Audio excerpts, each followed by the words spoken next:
ngir seetal seeni loxo jëfandiku leen gel main Valda Afrique moo leen di may Sud Nutrition. asalaamaaleykum mbokk déglukat yi docteur Bintou Cheikh Seck maa ngi lay nuyu. maa ngi lay fay Rosalie. tey dangay tontu suñu ay auditeurs yi nga xam ne dañu fësal ay questions ci suñu page Facebook Sud Nutrition. waaw mooy niñ koy defee rek weer bu jot wala à peu près dama dem tànn ñeenti laaj ci page Facebook bi nar cee tontu fii ci antenne bi. ñu tàmbalee question Alfred. nee na ndax mën nañu jël suukar bi ñuy wax sucre diabétique bu fekkente ne dañu déclaré prédiabétique. waaw balaa may tontu laaju Alfred boobu il faut que ñu xam lan mooy prédiabète.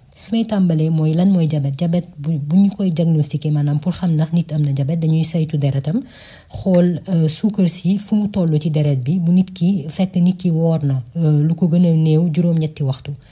bu fekkee ni suukar soosu egg na ba 1,26 gramme par litre maanaam litre deret bu ñu jël benn gramme ak 1,26 gramme ci suukar mi ngi ci bu boobaa dañuy xam ne nit ki kat dafa am diabète waaye bu fekkee ni suukar si ci deret bi eggul foofu maanaam mi ngi entre 1,10 ak 1,25 gramme par litre bu boobaa dañuy naan kii kat moom prédiabète la am maanaam amagul diabète waaye toll na foo xamante ne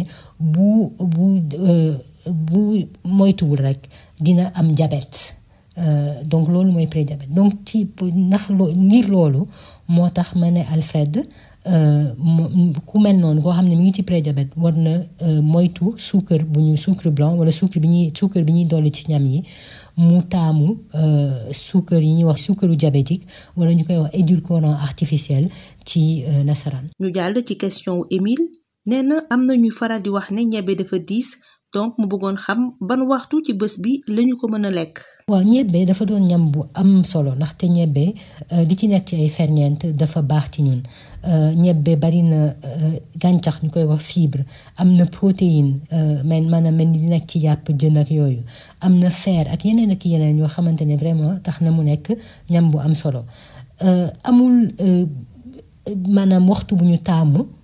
ci lekk ñebbe nit ki mën na ko lekk saa yu su ko neexee am na sax ñoo xam ne dañ koy ndékkee mën nañ ko def suñu añ dañ gis suñu ceebu ñebbe mën nañ ko def suñu reer loolu amul benn solo waaye di foog ñu xam ne aussi que ñebbe dafa ñam boo xamante ne bu ko lekkee surtout bu xawee bari mën na indi ay gaz maanaam ay ballonnement nit ki daal am mel ni ko am ngelaw ci butit bu mag bi te loolu am na ay nit yoo xamante ne duñ ko supporter waaye loolu rek moo ci nekk. ñu wéyal ak question wu ñaaw nee na est-ce que mën na lekk cere ak meew su fekkente ne waaw ban xeetu meew moo gën.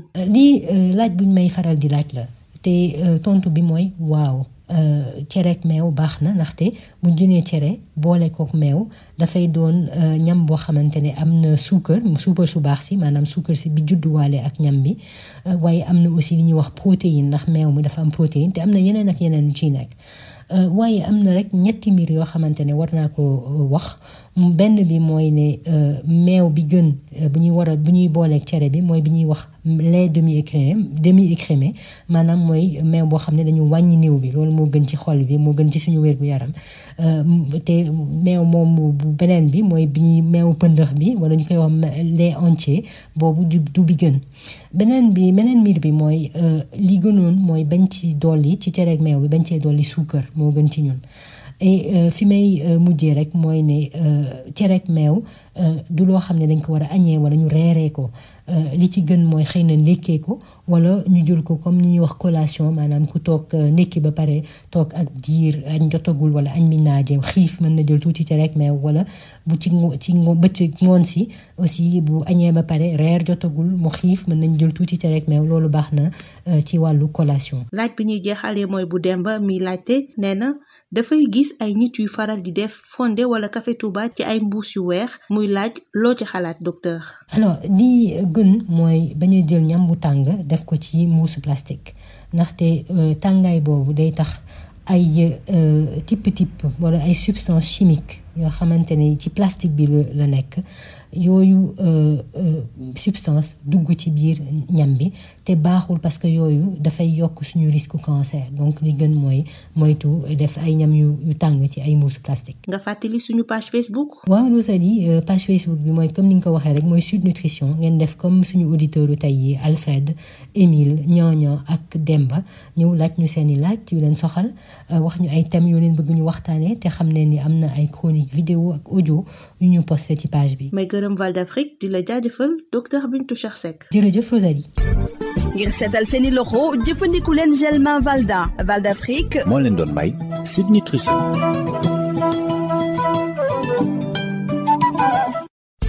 Le gel main Valda, efficace sur 99% des microbes. Val d'Afrique vous offre Sud Nutrition. Bonjour chers auditeurs, docteur Bintou Cheikh Seck, bonjour. Bonjour Rosalie. Docteur, aujourd'hui vous répondez aux questions que des auditeurs vous ont posées sur la page Facebook Sud Nutrition. Et oui, comme à l'accoutumée, j'ai choisi 4 questions auxquelles je vais répondre à l'antenne et avec plaisir. On commence par la question d'Alfred. Peut-on prendre le sucre des diabétiques quand on est déclaré prédiabétique? Avant de répondre à la question d'Alfred, il faut que j'explique ce qu'est un état prédiabétique. Déjà, le diabète est établi lorsque la glycémie, c'est-à-dire le taux de sucre dans le sang, est supérieur à 1,26 g par litre. Et ça, c'est après un jeûne d'au moins 8 heures. Mais lorsque la glycémie est comprise entre 1,10 et 1,25 g, on parle d'anomalie de la glycémie ou d'un état de prédiabète qui est associé à un risque accru, un risque qui est augmenté de diabète carrément plus tard dans la vie. Et c'est pour cette raison que ma réponse à la question d'Alfred, c'est oui, quand on est en état de prédiabète, donc on a un risque de diabète qui est élevé, il vaut mieux éviter le sucre ajouté et le remplacer par des édulcorants artificiels qu'on appelle aussi sucre diabétique. On passe à la question d'Émile. Certains disent que le niébé est lourd. À quel moment de la journée faut-il en manger? Eh bien, le niébé est un aliment de haute qualité en fait, parce qu'il est riche en fibres, en protéines, en fer, etc. Il n'y a pas un moment idéal pour en manger pendant la journée. On peut en manger tout au long de la journée et de la soirée, même au petit déjeuner. Mais il faut savoir que c'est un aliment qui peut provoquer des ballonnements ou des gaz dans le côlon ou le gros intestin et que certains ne tolèrent pas le niébé. On continue avec la question de Nyonyan. Est-ce que je peux consommer du couscous, c'est-à-dire du tiéré et du lait? Si oui, quel est le meilleur choix de lait? Et voilà une question qui revient souvent, Rosalie. La réponse, c'est oui. La semoule de mil combinée à du lait est très nourrissante parce que c'est un mélange de féculents et de protéines, entre autres. Mais j'ai 3 précisions à apporter.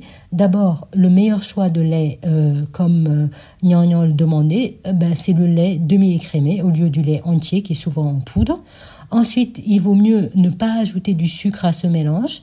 Et enfin, c'est un mets qui est mieux indiqué au petit déjeuner ou en collation dans le cadre d'une alimentation équilibrée. On termine avec la question de Demba qui dit « J'observe des gens qui mettent du fondé ou café touba dans des sachets plastiques blancs.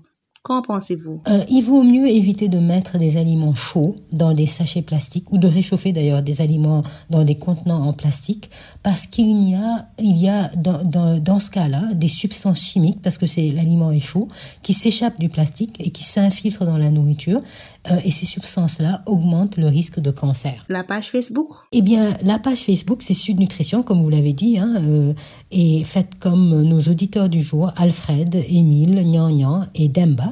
Posez-nous vos questions, suggérez-nous des thèmes que vous aimeriez qu'on traite et sachez qu'il y a des chroniques vidéo et audio qui sont postées sur la page. Merci à Val d'Afrique et à vous, docteur Bintou Cheikh Seck. Je vous remercie, Rosalie.